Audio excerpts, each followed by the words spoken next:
In this video, we're going to talk about how to prepare yourself for that job that you're looking for. You need to take care of your email address.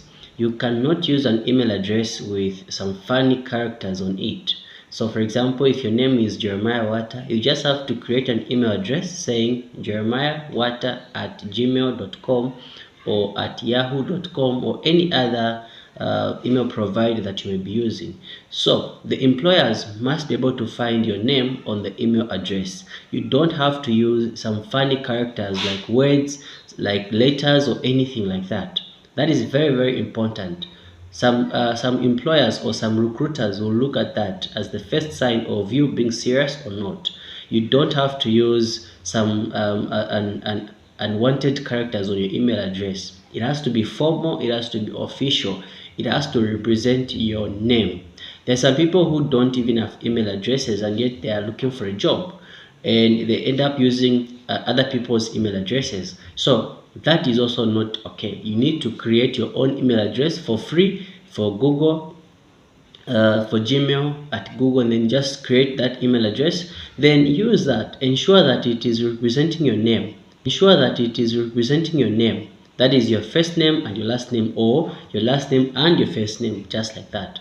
Now, I know that there are so many people who are using Gmail right now, and probably your name could have been taken by someone else. So what do you do in that case? Well, in that case, you have to find a way of making sure that the email address represents your name. Okay, you can either start with your last name and your first name, or you can just include your last name and an initial of your first name.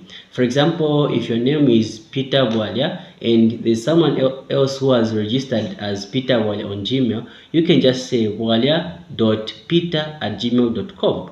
That makes a difference, and at least the recruiters or the employers are going to see that there is Bwalia, which is your surname, and there is a Peter, which is your first name.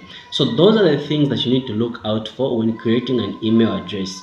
Don't use some funny characters on your email address. It's a very, very big turn off for most employers.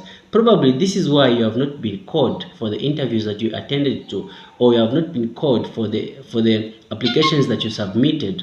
Probably you need to check this. Okay, so if you have an email address which has those funny characters, you can just disregard that email and create a new one. This is going to be very helpful in your recruitment journey. Thank you.